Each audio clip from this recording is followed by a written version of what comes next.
So let's take a look at an example of how I would go about exporting either individual components or the whole assembly into ZBrush. In this case, we're exporting as STL, which can be converted to OBJ, so it can be ZBrush or it can be taken to Maya or Max. It doesn't matter. Basically, what we're trying to achieve is we're getting our high poly model out into software where you will be able to retopologize, or if you want, you can unwrap it automatically and just maybe procedurally texture it. In any case, because we have these separate components, that means that I can these are pretty much can be treated as separate files. So if I wanted to export this scope separately, I would just be right clicking and saying save as STL. If I wanted to export the whole assembly, I would just go to save and then save. Just save this model before I export anything, just in case the STL takes too long to calculate if we're playing with angles of normals and stuff like that. And then export. So we have a couple of options here. If you want to keep your model as a CAD model, which Keyshot still understands, I prefer taking it into IGES or STEP. Keyshot understands both, and this is just this is also good for saving out for Moya 3D, and we're gonna talk about this in a second. I'm just gonna save this file for now. We're gonna say just rifle.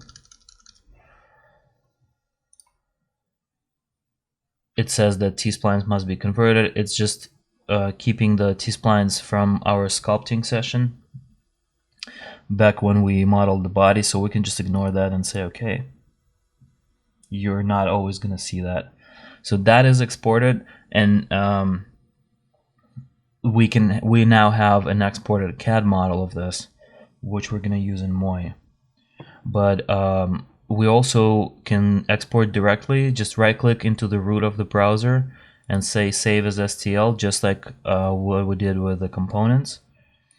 You can see that you can preview mesh. If I'm gonna hit preview mesh, it's gonna show me what it's gonna look like as an STL, which on high refinement is gonna be quite dense. Let's look at it in low first, because it's still gonna take time to calculate no matter what. It's converting CAD to mesh. And then as it's converting, I'm just gonna explain that there are a number of options here where you can adjust how dense your mesh is going to be. This is a preview of basically the lowest, which means that you can see that some of the curves are not going to be as smooth, especially when when you go into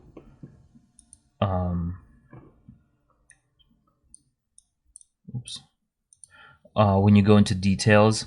That's where you're going to be seeing faceting if you're exporting at low.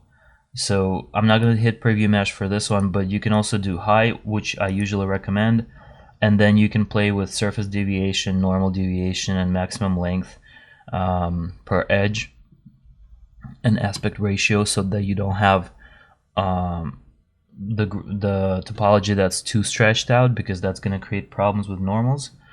What I'm usually looking for is just as high as possible, because we're never going to be treating it as an in-game model or anything like that. And obviously for a reference model, for a high poly, you want your topology to be as dense as possible, and also fairly equal in the aspect ratio of each polygon.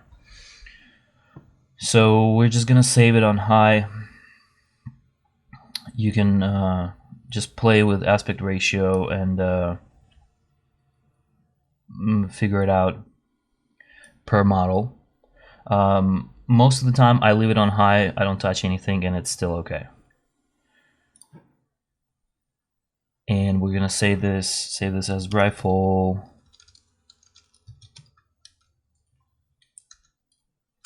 for ZBrush. That's gonna save as STL. So from here we go to ZBrush, and the trick about importing STL into ZBrush, it's not quite obvious because it's not going to be through import here. You go into Z plugin, 3D print exporter, which is a little counterintuitive, but that's all right. STL import, and then we go back to where we saved it, rifle for ZBrush. Here we go. This is STL. You already see that there's a rifle here in IGES, which we're going to use for more in a second.